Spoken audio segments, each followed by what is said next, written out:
Hiya folks, and a very warm welcome back to the Small Business Toolbox. Massive apologies that it's been ages since I've put a video out, but in all honesty, everything has been hanging on today. Budget day, budget 2025, and there's been so much uncertainty and rumours about what's going to be happening.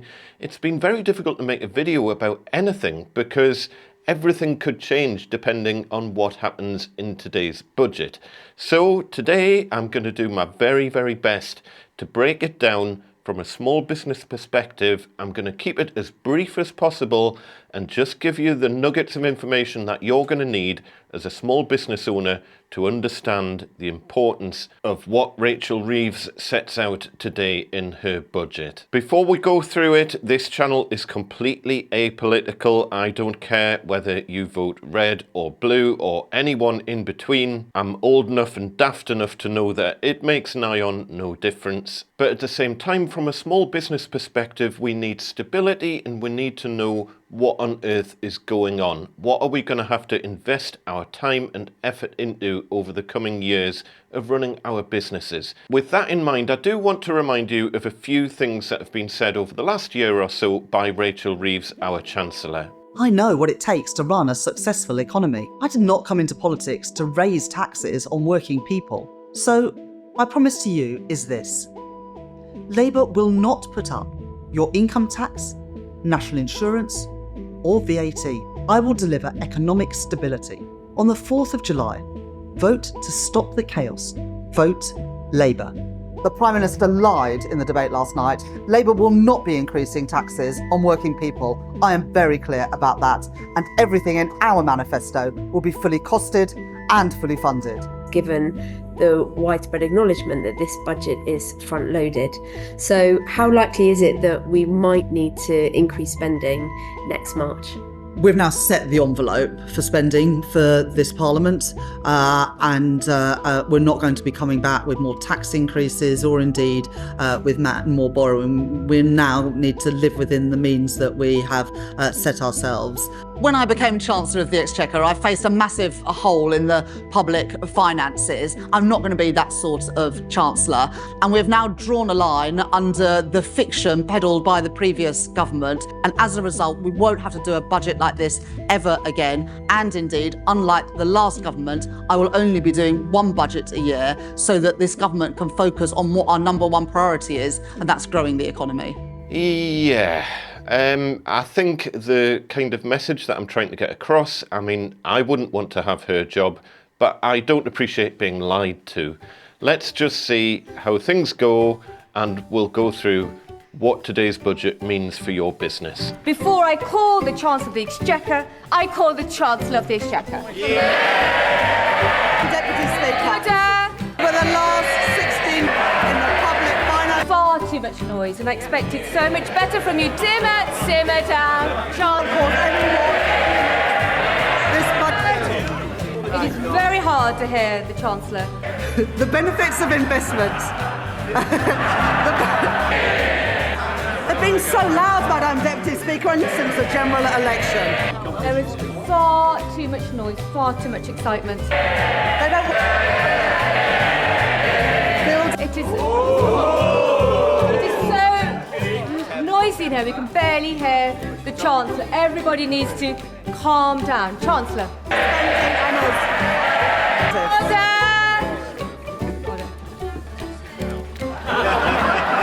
You don't need commentary from the backbenches. It's so loud. It's remarkable how far your voice carries. Order! The noise is far too high. Chancellor. Order. Constituents will want to hear the Chancellor. Chancellor. Right across the chamber. Try and take a breath every so often. Chancellor. Right, folks, I'm back, and I watched the entire budget so that you don't have to, and I'm sorry, but what an absolute joke of a political system we've got in this country. It's like a bunch of school children arguing in the playground. It's just frankly embarrassing. What an absolute disgrace. Anyway, I watched it all, and I've even skim-read the budget document so that you don't have to do that either. There's kind of good news and bad news from a small business perspective. I'm going to start with the good news. There was various rumours about the VAT rates being changed and the VAT thresholds being changed and all that sort of thing. That all turned out to be bollocks. I don't know how these things get leaked or why the media come out with stuff that's just basically entirely made up. But don't worry folks, the VAT threshold isn't dropping to 30 grand. Or at least not yet, but that genuinely would be catastrophic for almost every small business in the UK. Now, usual rules apply here. I'm not an accountant, I'm just kind of explaining it from a small business owner's perspective. As I say on this channel, from my point of view, I'm trying to teach you the sort of stuff that I feel you should have been taught at school. And one of those things is kind of understanding the budget. I mean, it doesn't particularly help the way that the budget is delivered. As I say, what an absolute joke of a system. But to be honest, the really useful information is in the budget document if you actually download it off the government website. Now, the first thing that I have done is I've uploaded it into AI and I've got Grok to do the hard work for us, and it gave me a very quick kind of summary and rundown from a small business perspective, but most of it was more kind of, I felt, aimed more at medium-sized businesses. There's very little that's going to impact you as kind of a micro business, small business type of thing. But there are a couple of sneaky little things. And yeah, it's interesting. Okay, credit where credit's due to Rachel Reeves. She hasn't increased income tax or VAT or whatever else she promised not to increase. But she's kind of been a little bit sneaky. And the way that she's got around putting some tax rises in is to basically rename them to something else. So there are 3 tax rises in there that will probably impact you in one way or another. One is a new tax on landlords, one is a new tax on savings, and one is a new tax on dividends. Well, kind of. Basically, the way that the budget document is written is that whereas before your savings would just get taxed as part of your income tax, so your income tax rate's 20%, your savings tax rate would be 20%. Well, effectively what they're doing is bringing in a savings, like a new savings tax rate, which is 22%. So yeah, your income tax hasn't raised, but the tax on your savings has gone up. And they've managed to do that without touching the income tax rate by putting savings into a tax of its own.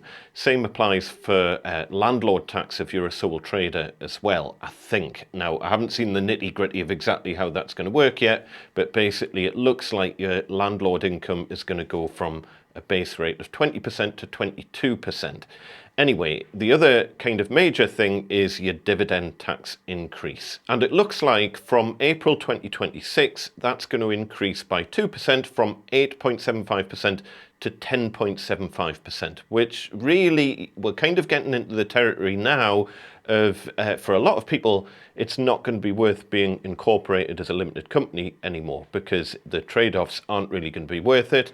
But having said that, if you stay as a sole trader, you're going to be lumbered with making tax digital and all of the admin overheads that go with that. So, you know, pick your poison. We've also got plenty little kind of stealth taxes hidden away in there, such as the personal allowances being frozen until 2031 now. So no inflationary increase on personal allowances. I can't remember when the personal allowance last increased, but that is fiscal drag. It is a stealth tax because basically inflation is constantly going up, and as a result wages are going up, so you're being pushed into higher and higher tax bands, but your personal allowances aren't changing. Not really small business related, but quite an interesting one. We did predict that the ISA rates were going to change and things like that, and sure enough they have. So we used to have a cash ISA annual allowance of 20 grand a year. That's now dropping to 12 grand a year, but the remaining 8 grand you can put into an investment allowance. But yeah, I'll leave Martin Lewis to talk about all that side of things because I am no expert on personal finances. Living wage for over 21s is going to increase from £12.21 an hour to £12.71 an hour. We're going to have a 2 grand cap on salary sacrifice pension contributions. The ins and outs of that I haven't fully got my head around yet. Electric vehicles are getting taxed more and more, so kind of glad I got rid of mine. They're now bringing in a pay per mile mile tax, which basically means if you do 10,000 miles a year, you're going to have to pay an extra £300. And yeah, that is kind of uncapped by what I understand. 3p per mile. I'm expecting absolutely immaculate roads because of all the extra money they'll get from that. Various new council tax charges, again, not small business related, but to be honest, I don't think that's a bad thing. The council tax rates and bans have been out of kilter for so long now, and it's only really affecting people with very, very high value homes. So yeah, that actually I think is quite a good thing. And while I'm talking about non-small business things, I think it's very sensible that they've got rid of the 2-child benefit cap, since we're facing demographic collapse at the minute. Back on topic with small business related things, I had a full search through the budget document in relation to making tax digital, and you will know my views on that very well by now. And no, unfortunately, there's nothing in the budget saying they're abandoning their plans for MTD for income tax from April next year. If anything, they're doubling down on it. So yeah, good luck with that one. Loads more about that in future videos, by the way, so do hit subscribe. Now that this budget's out the road, I kind of know what kind of playing field we're on. Class 2 small profits threshold will increase from £6,845 per year to £7,105 a year, and the Class 2 amount payable will increase from £3.50 per week to £3.65 per week. I have to give Rachel credit, and there are a few things that are beneficial for retail, well, high street businesses basically, reduced business rates for hospitality, leisure and things like that. But another hidden little sneaky tax increase that I thought was quite an interesting one, and no one seems to be talking about it very much, is the changing of the writing down allowances from 18% to 14%. Now, as I'm not an accountant, I'm not going to try and explain that. There's some really good accountancy channels on YouTube. You know, go and have a look at Heelan Associates and Accountancy she'll probably explain it much better than I can. But that is a stealth tax increase, because it means from year to year, especially like as a limited company or whatever, you can't offset as much against depreciation. But yeah, it's a little bit complex how that would work, so I'll leave it for the accountants. No changes that I could see on the corporation tax side of things for small businesses. But then we'll get into a few other kind of hidden things that you'll only know about if you download the main budget document. I'll include a link to it in the description if you want to have a look for yourself. It's very, very boring. And no, I didn't print out the entire thing. That's only page 1, and the rest's just a bunch of kind of scrap paper. But yeah, how about this one? Making better use of third-party data. The government will acquire third-party data more frequently for interest income and card sales from April 2028. So I'm assuming that's going to mean that any kind of income that you get from interest and any kind of income that you get from card sales, that it will report into HMRC more easily. I know a certain amount of that already automatically goes to HMRC. For example, information from eBay and Etsy and Amazon already kind of filters down to HMRC automatically, whether you like it or not, depending on how much you're earning. But I presume they're broadening that to include a much, much wider scope of card sales in general. I don't know, I'm kind of guessing here, but I would assume what they mean by that is if you take card transactions at all, whether it's like in person or over the phone or whatever, that's potentially going to automatically feed back to HMRC. I don't know, that's what I'm guessing. We've then got another one, e-invoicing. The government will require all VAT invoices to be issued in a specific electronic format from April 2029. You heard it here first, folks. The government will work with stakeholders to develop an implementation roadmap to be published in the next budget, or budget 2026. So yeah, that's a little bit on the sinister side. I'm not entirely sure what they mean by either e-invoicing. I mean, you could technically generate an invoice in Excel and it's electronic. I think they are going to push down the route of making you issue all of your invoices via some sort of app that you'll have to pay a subscription for. So great. More timely payment of self-assessment. The government will require income tax self-assessment payers with pay-as-you-earn income to pay more of their self-assessment liabilities in year via PAYE from April 2029. This is huge, and yeah, I mean, it doesn't kick in for a few years yet, But that potentially means, forget about your payment on account and all that sort of thing, if you have already got PAYE, so in other words you're doing like self-employment as like a side hustle or something like that, that to me suggests that even if you don't have any kind of payroll set up, that they're going to try and take your self-assessment payments via pay-as-you-earn, presumably via your main employer somehow. I'm not entirely sure. But yeah, that's slightly terrifying, but you've got until April 2029 to get out, I guess. The government will publish a consultation in early 2026 on delivering this change and on timelier tax payment for those with only self-assessment income. Timelier tax payments for those with only self-assessment income. Now let me just think, what's rolling out from April 2026 next year?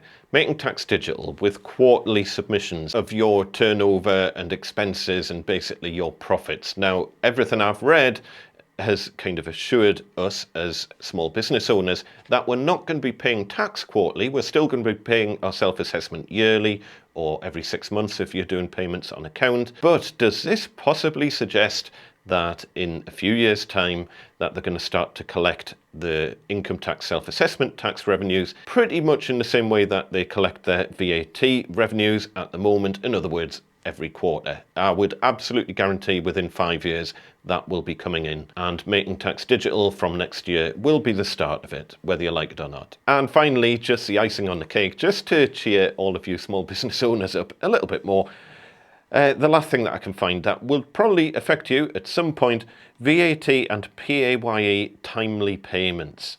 The government will publish a consultation in early 2026 considering ways VAT and pay-as-you-earn liabilities can be paid promptly without the taxpayer falling behind on their payments, including more tax payments by direct debit. Oh my word, if that doesn't terrify you, then it should. I suspect that will mean that if you're late doing your VAT bill or you're late submitting your pay-as-you-earn information for the month, they will just automatically take out a direct debit of whatever the previous month's was or something like that. Again, I don't know how that's going to work.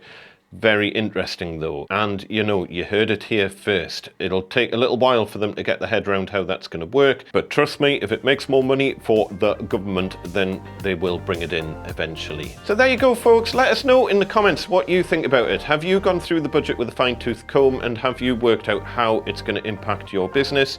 Potentially from like today, probably realistically from April next year. On the whole, you know, I don't envy Rachel's job. I can't think of anything worse than being stuck in that building arguing with a bunch of school children like that.